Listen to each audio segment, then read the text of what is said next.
My name is Candy Lee LaBalle. I am an MBA admissions expert. I'm the owner of LaBalle Admissions.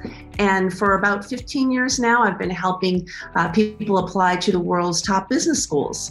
It is a great job. I love it. It's an honor and a privilege to be able to help people to reach their goals. I do have a mission around this, which is to take the mystery and the misery out of applying to an MBA program.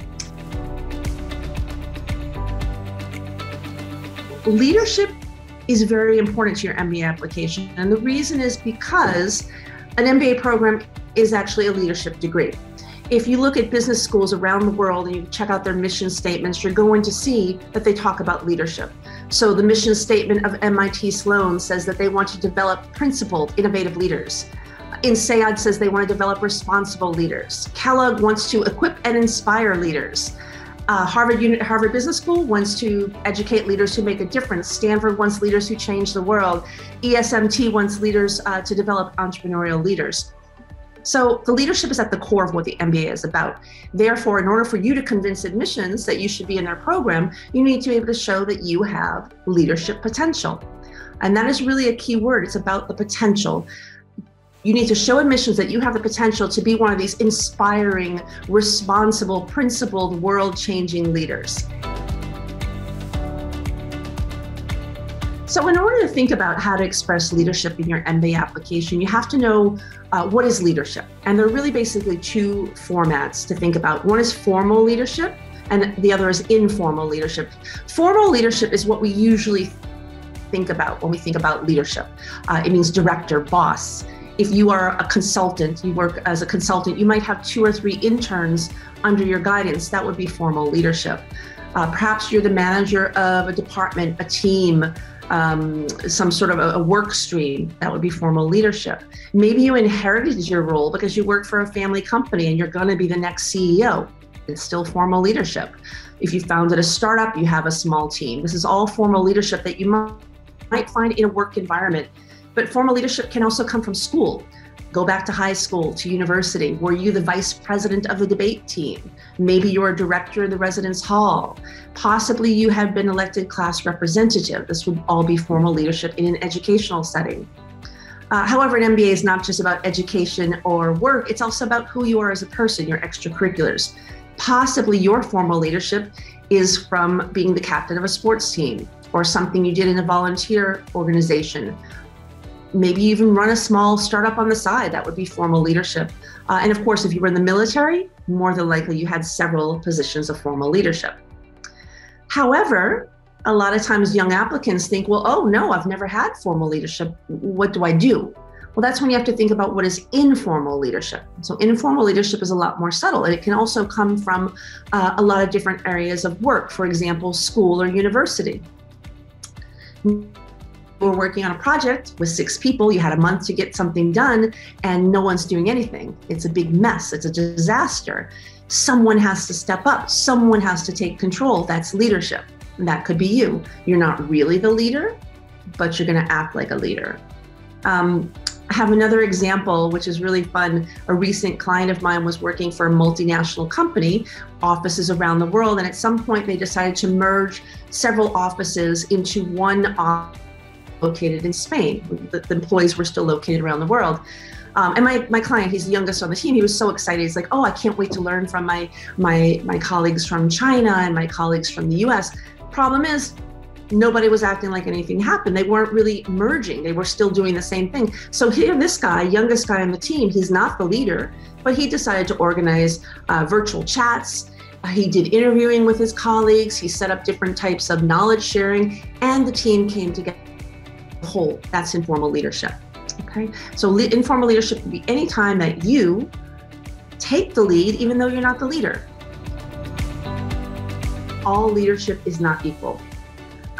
Leadership is not the same as a title. You can have a big fat leadership title. I'm the manager, the director, I'm the dictator. But just because you have those titles does not mean you're a good leader. You might be a bad leader. So title is not the same thing as leadership. There's also a type of leadership you have to be concerned about, which I like to call fake leadership or pseudo leadership. And this is times where you think, well, hey, this is leadership, but maybe it's not. An example I see from a lot of applicants is they spend a summer abroad in a very exotic location, working for an orphanage, building a school, building a water well, and they're very excited about it. It's wonderful. That's a fantastic community commitment. Is it leadership? We don't know. You have to dig a little bit deeper. For example, I had a client a couple of years ago who did that. He went to this very exotic location somewhere in the world, and he was working at an orphanage, and he was teaching English. But when he got there, there were 2 days of onboarding, and it was a mess. And there were photocopies of paper, and everything was a disaster. And he thought, I'm a consultant. I could fix this for them. So he volunteered. He volunteered at the volunteer site to, in addition to teaching the children, he created an onboarding system for volunteers, digitized everything. It exists today. That was leadership, where he had a real impact. And so it's, when you do things like do a summer abroad, think about where is the leadership in what you did.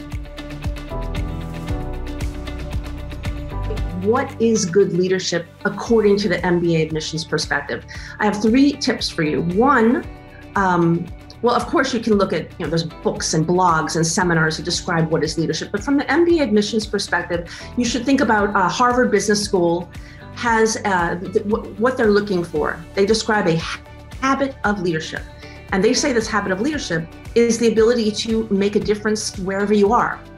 Maybe in your school, maybe in your family, maybe in a volunteer environment. So you think about a habit of leadership and when you've sort of stepped up, whether it's on a small scale or a big scale. So this is a really good way to think about your leadership. The second thing that I love to do and I advise all my clients to do is to check out the GMAT Leadership Assessment. So GMAT is the owners of the GMAT tests, of course, and they created something called the Common Letter of Recommendation. Within the Common Letter of Recommendation, you have an assessment grid, a leadership assessment that includes 12 traits. But these traits are things like initiative, communication, self-awareness, resilience, integrity. So this is a very different way of thinking about leadership, but this is what admissions is asking your recommenders to talk about. So it's very, very valuable. The third way you can think about leadership in your own profile, I like to call it the 5 I's. It's very easy to remember. I's: influence, inspire, innovate, initiative, and impact. Influence, it's very easy. Get people to do what you want them to do. Get people moving towards a certain goal. Get someone to accept a deal. This is influencing others. Inspire, number 2, is about motivating, empowering people, making people believe in themselves, making people believe in you, believe in the mission, to inspire others. Innovate, think outside the box, challenge the status quo, do something different. Very important recently, as COVID has disrupted everything we know, it's very important to start innovating, and that's something that would demonstrate your leadership. The fourth thing would be initiative. Initiative is about raising your hand. It's not your job, but you do it. Good example, you're a young worker in the office and your supervisor takes a maternity leave. You can just sit around and wait to see what happens next, or you can take initiative and start filling in for some of her tasks. That is a type of leadership. And the last thing is the word I mentioned before, impact, impact, impact. Everyone wants to know about your impact because if you're a leader, you're making an impact. It can be quantifiable. I saved 2 million euros with my tool. The project that we did resulted in increased sales of X%, or it could be qualitative. I helped improve team spirit, or I rebuilt a relationship with a customer who was angry with us. Impact is so important in the application. Anytime you see an interview with admissions directors, they're going to talk about, we're looking to see the impact. I attended a wonderful session with the Stanford director of admissions who commented that impact is being able to make someplace different because you were there. Your office, your organization, your school, it's not the same because you existed. So that would be your impact. How do you show all this? Let's imagine you have impact, you have influence, you have formal leadership, informal leadership. How do you show it in your application? There's 4 ways. The first way is your resume. Resume is the basic foundation, or CV if you want to call it. Resume is the basic foundation of your application. You want to make sure that you're listing your job, whether you're a consultant, you're a marketer, you're a tech guy, but within your job description, you're highlighting the leadership. So you don't just write, oh, I mentored interns, but you say, I created a tool that improved the intern onboarding process. As a result, we have a higher retention of X%. That's different than just saying you mentored. So it doesn't matter what you do. If you're doing due diligence, you do valuations, you do sales, think about within that job, what have you done that's made an impact, your actual leadership. And that's what your bullet point would say on your resume. A second way to think about expressing leadership in your application is through the letters of recommendation, okay? You don't write your letters, of course, they're written by someone from an objective perspective, but the first thing you need to do is choose the right person. Choose someone who actually knows your leadership potential. And that's going to be the person closest to you, the person who sees you every day. It's not going to be the CEO. It's not going to be the partner who's 6 degrees of difference. It's going to be the person who knows you. Choose the right person, sit down with them, show them the GMAC leadership grid and say, hey, it'd be great if you could, we talk about this and if you could express this type of leadership in my letters. So that's a perfect way to express leadership. The third way, and probably the most critical way, would be through your case, okay? There are business schools that specifically say, tell us a leadership example. Tell us about a time you had an impact on a group. And that's wonderful, you answer the question. Other times an essay will say, what are your goals and how does your background prepare you to meet them? As you're describing your background, talk about leadership examples, right? Another way they would say it is, give me an overview of your career. How has your career progressed? Again, highlight the leadership. Don't just say I was hired as an intern and then promoted and then hired as a consultant and then promoted. Give us a sense of the leadership that you had within that, your impact and your initiative. And then of course, you've got the very big ambiguous essays. What matters most and why? Introduce yourself. Tell us anything. Again, think about who you are as a leader, the impact you've had, and try and roll those into the stories that you tell. Finally, the fourth way to show leadership in your application is through your interviews. MBA interviews are a critical part of the process. Some schools invite everyone gets to interview, or they hold an open day event where you interview at the open day. Other schools, it's by invitation only. When you have these interviews, you can guarantee you're going to get a question about leadership. Describe your leadership style. Tell me about a time you led a team. Tell me about a time you had to influence others. All of this is about leadership. Tell me about a time you innovated. It's about leadership at its core.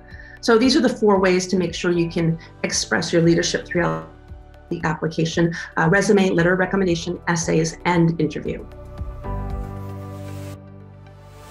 What can you do if you don't really have a lot of leadership? How do you build leadership before you apply? Okay. Depending on how much time you have, you can do a lot, but I would say minimum 3 months to make an actual impact in your leadership profile.